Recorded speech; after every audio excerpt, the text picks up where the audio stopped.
I have turned down the mic. It was coming in a little hot yesterday, so hopefully this is better. I tend to project right into it. Artist Journal, October 13th, 2022, Berlin. My name is Adrian Pocobelli. Artist Reporter, which has a special meaning. If you dig back into those previous episodes, it is a term put together by Robert Rauschenberg. A very obscure term, and it has a very special meaning. This is not a news program. Welcome back. Thank you to everybody. Thank you for all the comments, the tweets, everything. Look at this fantastic work by, I think it's Burr Sector. Let's just look. Let's get it right. Burr Sector. Another tribute. We remember the one from Strange Thing, which was totally awesome. You win. I mean, this is the ultimate kind of trophy, isn't it? In the digital world, you get a Burr Sector work. Here, of course, is the myth with a lot of his classic iconography, whether it's the sea, the mountains, the clouds, and classic myth colors here. That lime green and pink, score 99999. So just a fantastic work, and I had to put it on the front. So you win, Pixel Myth. My tribute to the man, the legend, the myth. And I'll just show you the other one for those that haven't seen it. Of course, there's the Strange Thing one, which was a super classic. So anyways, I love these works. Burr Sector, let's give him a follow.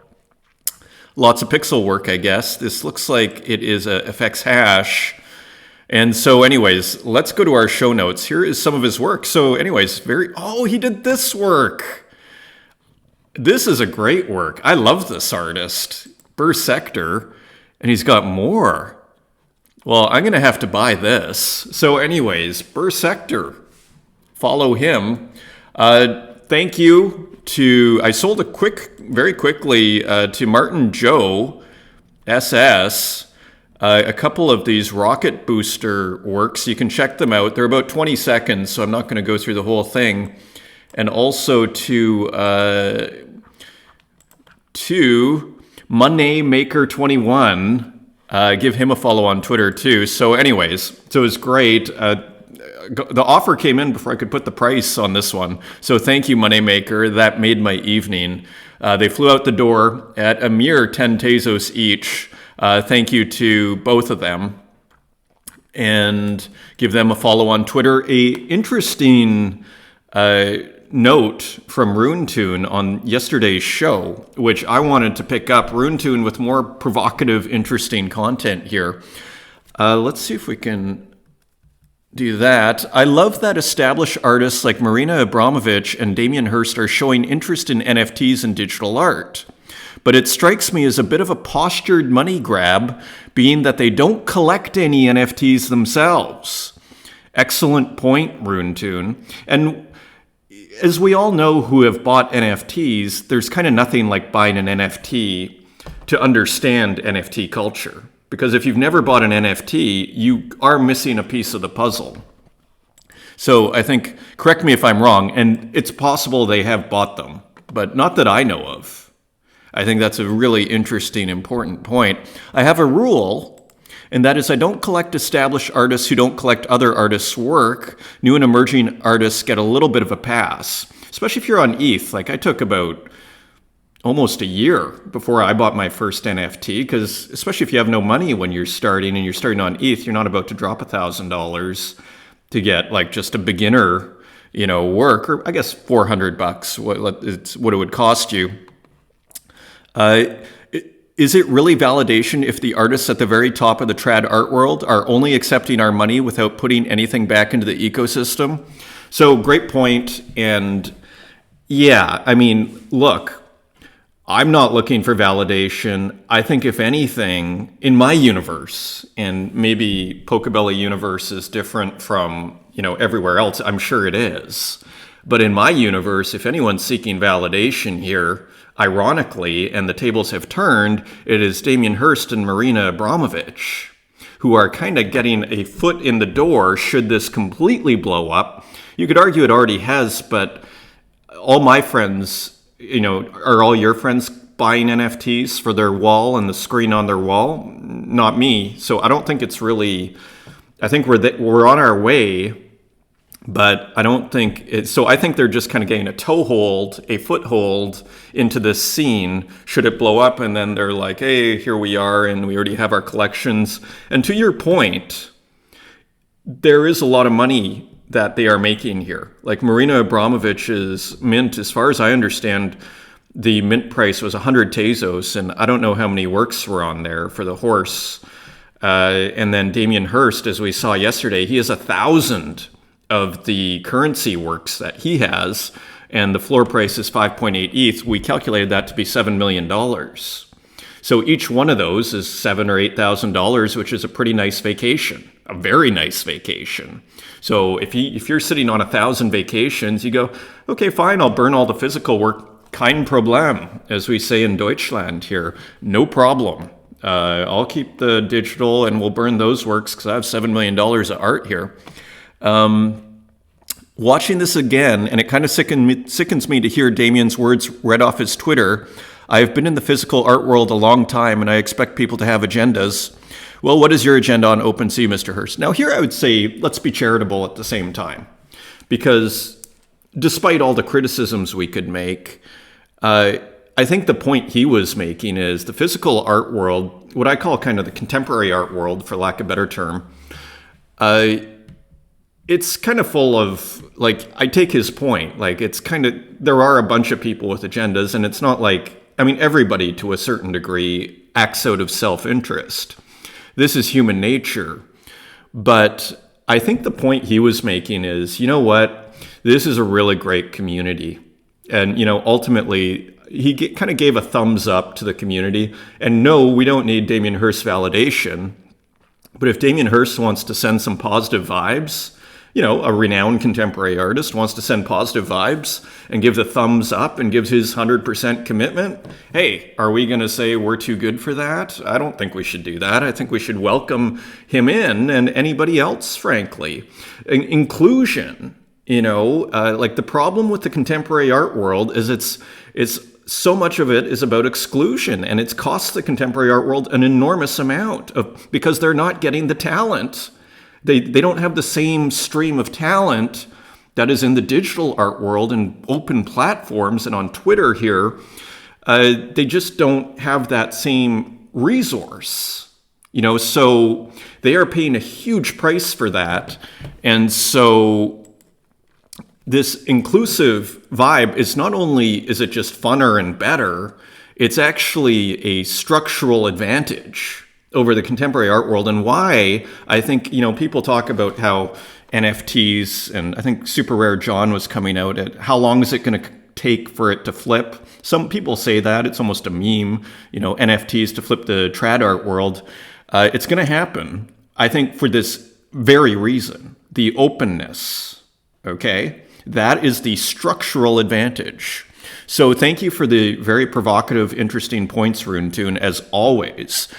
Another just kind of, you know, culture comment, this time from Popple.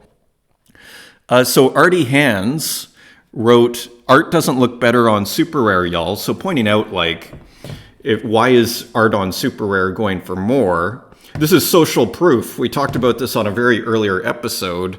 If someone very important, let's say, you know, Damien Hirst buys my work, then all of a sudden my market goes up, and then other people want to buy it because Damien Hirst bought it. So social proof, and Super Rare has a little bit of that, this kind of exclusivity. It was kind of like the first major exclusive, exciting platform. I'm sure there were others before it. I'm not an expert in the history. So anyways, but we all know Super Rare has a great brand in terms of the sales. The sales alone speak for it. And the, you know, reputed artists and all this sort of thing. So let's look at Popple's point here and speed this show up. Curation and or gatekeeping by platforms on one hand is the chains. And here's the point here. On the other hand, it's the beacon for people who are not used to true freedom. They need someone to tell them what to collect instead of collect something that they really like. Some will embrace freedom, some never. And this brings about a topic that I was discussing in the Arthropo Twitter Spaces yesterday with Mikey. and the crew there at Arthropo, which is, I think there will be a reassessment of all the art and the value. In a sense, the chain, it actually doesn't matter. I think in the long term. I think in the short term, it totally matters. And we see that with the same artist selling for 10 to 15x on Ethereum, right? We see that directly. We're going to see it again today. But I think there will be a reassessment in whether it's 2 years or 20 or 100, maybe 2 or 20. There will be a reassessment. It could be 20 years when I think Tezos art will be seen completely on the same level, as in terms of value. I think there will just be a reassessment because a JPEG is a JPEG, and really the chain ultimately does not matter. But I think culturally we are in that mode. Okay, let me speed up a bit here. Another very good point by Agor NFT. If I own NFT created by an artist, do I need his permission or her to exhibit this NFT in an art gallery? This is something that I think is a great question because we see it with the on cyber. Like, technically speaking, I think with copyright law, you do have to ask permission if you're going to put up an artist's work in a gallery. So, especially if you charge money for that show. So I think this is a really deep, interesting, simple, in a great way, question. Do I need an artist's permission to show an NFT in a gallery, in an art gallery? If anybody knows the answer to that question, feel free to leave a comment, because I actually don't know the answer to that question. From what I understand, it's a yes. Levon sold his work for 269 Tezos to GigaChad Pepe. So a little offer of 10 cents from 7art. Thank you, 7art. Beating out Vincent Van Dough. So this went for 269. And what was also interesting is Vincent Van Dough that same day acquired, so that is part of a series called Incognito. See, this is Incognito 6. So Vincent Van Gogh acquired Incognito 1 from our guy Mikey Wilson, again, who I was just talking about, for 400 Tezos. So I brought it up, Incognito 1. Here it is. So this sold for 400. So Levon is having a great day to Vincent Van Dough. So congratulations to all, and to Mikey Wilson too there, Vincent Van Dough and Levon. So just kind of interesting, a little bit more market news. So threesomes, this guy who I don't know too much about, but seems to be pretty old school on Tezos. I'm sure some of you know way more about him than I do. But he had 30,000 Tezos of sales yesterday. So he writes, I keep trying to tell you guys, sheesh. Fake Whale there, who we're also going to look at, 900 Tezos, which was interesting. So I looked, and these works here, I looked at his activity. This work here, I think I brought it up. This sold for 18,000, and this sold for 10 or 11. So there's your sales here. So these white cubes, complete insert. So I don't know, you probably get a bunch of free, it's probably a utility card. This has future utility. So I don't think it's purely about this piece here. I think that's part of his thing, I think they probably get a whole set, or I'm not exactly sure what, but impressive market. People are willing to drop 18,000 Tezos. I mean, that's $25,000, $30,000. So impressive. Now, we're going to speed up. I keep promising we're going to speed up here. Fake Whale, you see, though, I was like, oh, Fake Whale, that gallery we were looking at, or who does editions, had 900 Tezos. So what happened there?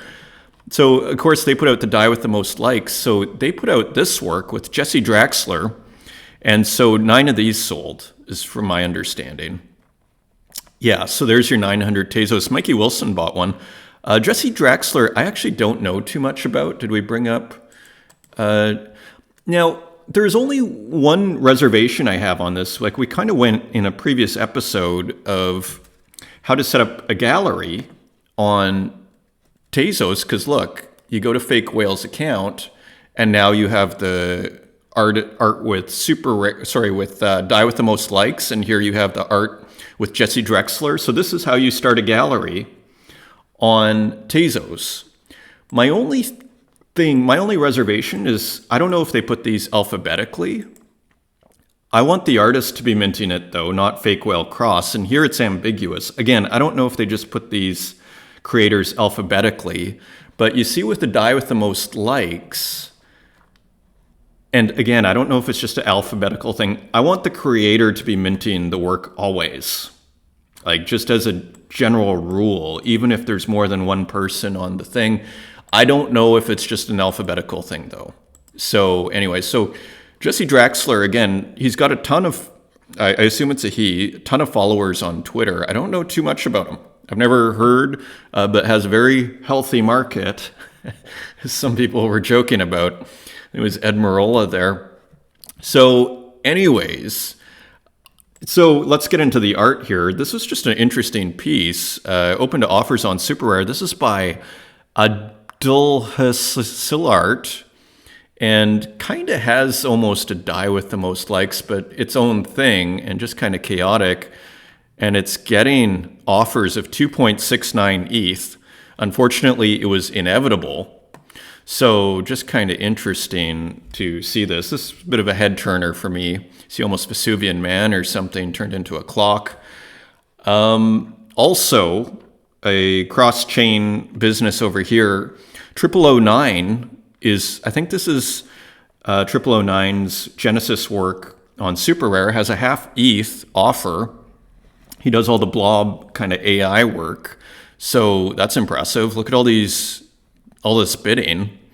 So current offer is 0.5 ETH, $640. An isolationist Genesis piece went for an ETH yesterday. So very cool. We were looking at that. And continuing on, there's a 1 ETH offer, again, from a Tezos artist who moved to Super Rare, who still puts out work on Tezos once in a while. One Don't Knows, or I Don't Knows. He got an offer for this Anonymous, it's called, for a new work on Super Rare for an ETH. So the markets, there is money out there for artists. Drank Frazetta, also known as Purple Drank, he's got a Drank DAO token, and you can buy them for 35 on secondary. There's going to be 8+ curated drops. So if you own the token, you get the drops. So FYI, Purple Drank is up to stuff there. I should probably pick one of those up. For 35, you get 8 works. Also, just an automatic Pepe. It's nice just to see the process. So Chris Graneberg, the guy we talked about automatism. So here's just another example. I guess he works on a notebook first and then moves to Procreate. So just kind of interesting, automatic Pepe. And another work in progress by Matias La Plata. I know you miss my masterpieces. New drop coming soon. That looks like Michael Jackson, so that looks very promising. From Matias La Plata. Now, we were talking about how Haiti was having this notification issue. I'm still not getting the notifications after he cleared the cache twice. Remember that? So I don't know if that's solved, because I don't know if that solved the problem. Because there are like 3 or 4 works. I didn't get notifications. I don't know if maybe other people are. So just an FYI there. So this is called So. And 199X, edition of 3. So again, you see these tiny additions for him. So you wonder if he's continues to have notification issues there. Minting at 2139. Offers come in. Usually he gets within minutes. And offers came in 15 minutes later there. So I think there's still an issue. Those are glitch ROM works, by the way. These are like Nintendo's put through the glitch ROM process, which many of you know. So just a FYI here. Interesting pixel work from Pon Pon Pon. Beautiful scenery, and it's got some music. I thought this was just kind of a funny work here. See if it plays. Or we'll come back to. Let's move on, because there's too much we've gone through.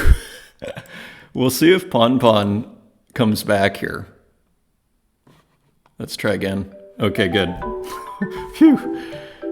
All right. I just thought this was kind of fun and innocent looking and actually kind of interesting from a technical level. This kind of two planes. Just interesting in passing. One Tez. Nice pixel work with some music. Ed Marola, Eternal Plant. Interesting pixel work. One Tezos. So just kind of fun. Always interesting over with Ed. I picked one of these up. Again, only a Tezos, and there's only 4 left. These might be gone by the time you load it up. Another pixel work, a tribute to Purple Drank, who we just talked about with his Drank DAO. A tribute to the great Purple Drank and a Max Leffer inspiration. So there is your Purple Drank, and there is, I guess, Skeletor, a popular meme. And that you can get for a Tezos 50. So some really cheap pixel art here for you today. This was also interesting. This is 10 Tezos. Let's see if there's sound.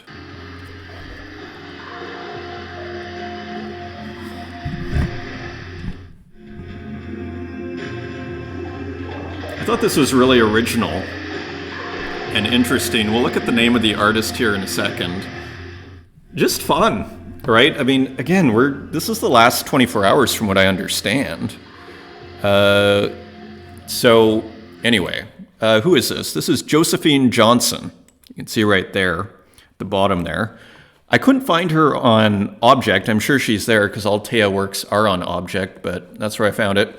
New work by The Myth, our star in the front there, the guy who won. Shame. This is a Myth rarity work, so this is from 2017, so an early Myth. Interesting color usage. Looks like a very early work, doesn't it? But what's so interesting about it is you see a lot of the same kind of psychological themes seem to be going on here. You know, this couple in intercourse here, and then like this crazy sort of weapon thing going on and more weapons. So the symbolism, you know, this is 2017, which is pretty early for Myth, but you can see all the seeds are there, you know, and even just like the originality with like the pink and the green. So a very interesting work, the red eyes, it's all kind of there, which is really interesting. It's called Shame. So I think that's sold out now.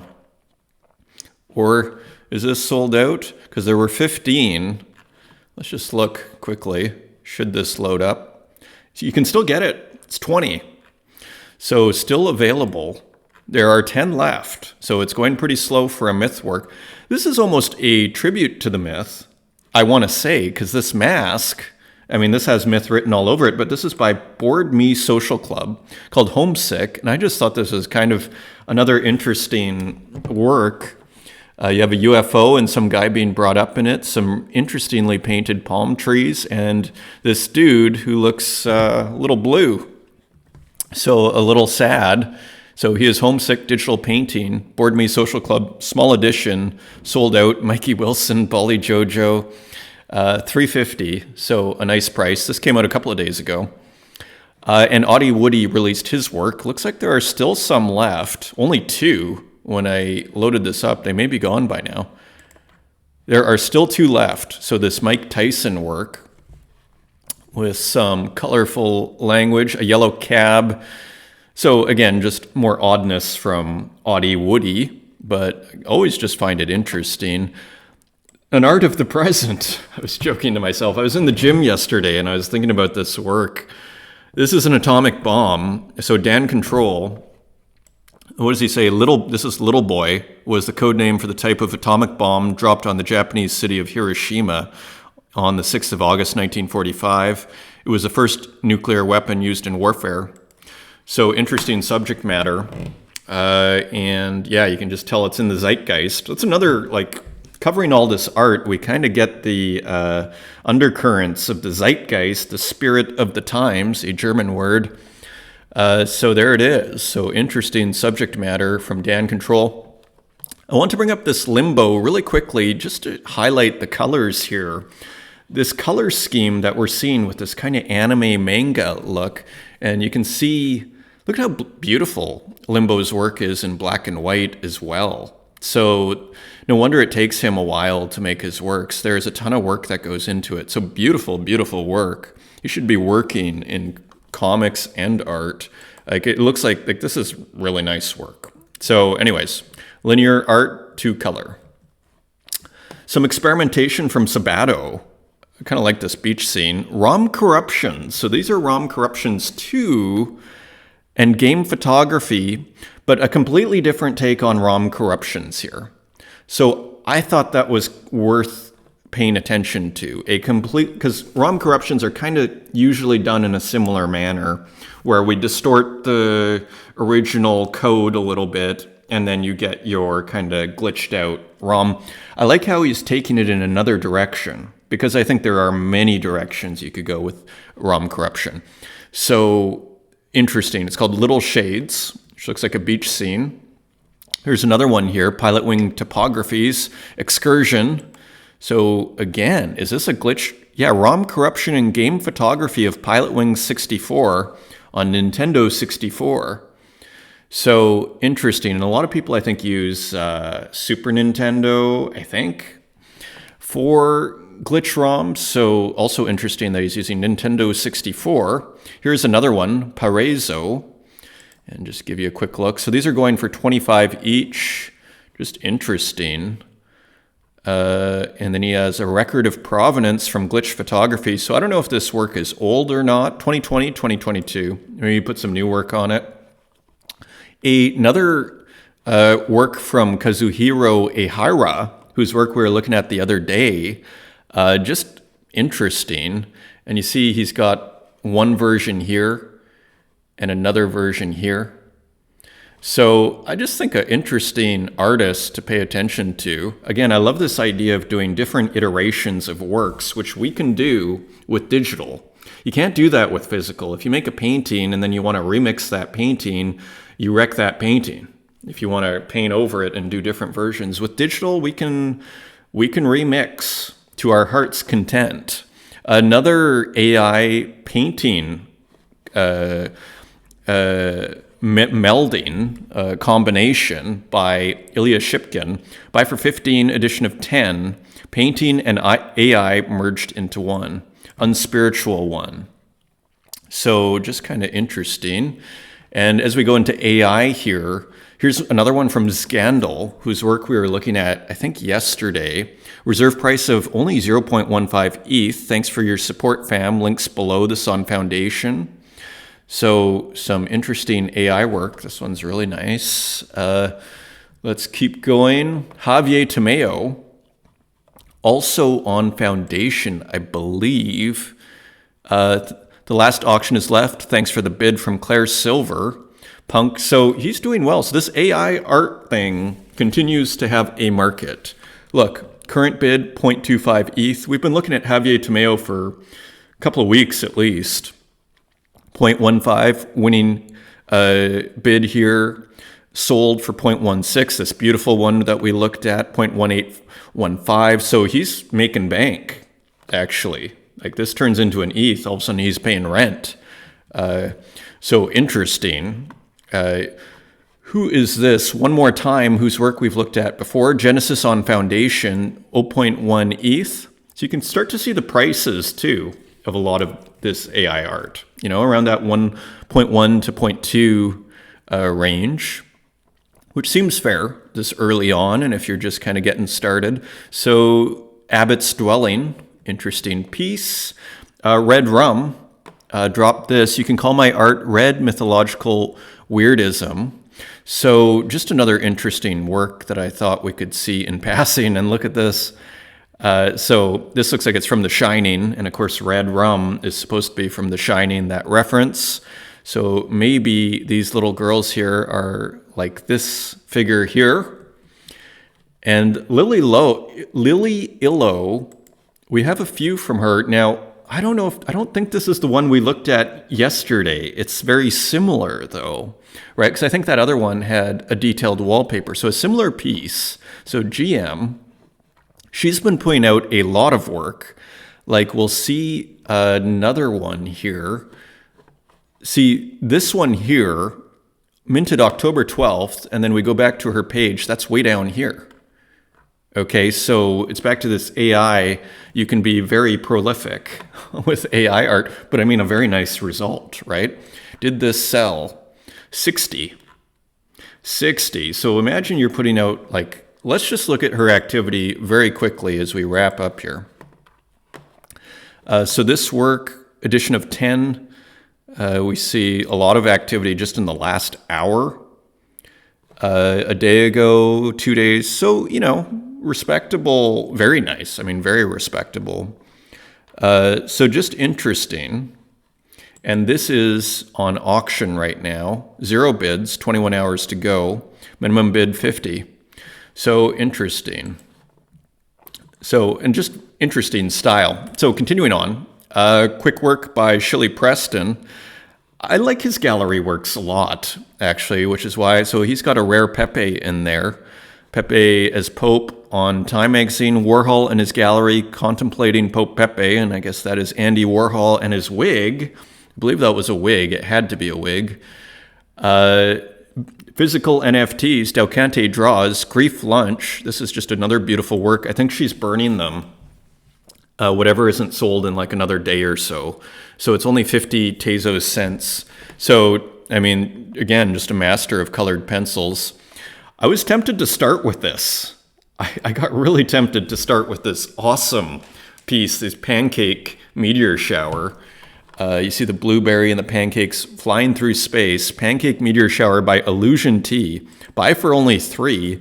You know my bias against like NFTs of physical work. I still cover it here as we did with Delcante draws, but this is just an awesome piece. I mean, if I went into a gallery and if they offered this to me for $80 or something for the physical work, I'm sure I'd buy it. So very interesting. Finally here, more art on the phone, right? Look at how good that looks. I believe this is 0009. Love this community. Thank you. So putting 0009's blob work on the front of the phone. And then I just wanted to stop and wrap up with this. Everything is changing, playing with combinations of AI and AR again. This time I am using the target tracker in Spark AR, stable diffusion for generating images, and frame interpolation, ML, for making animation. So pretty wild stuff. So there we have it. Thank you for joining me once again. Until next time, take care.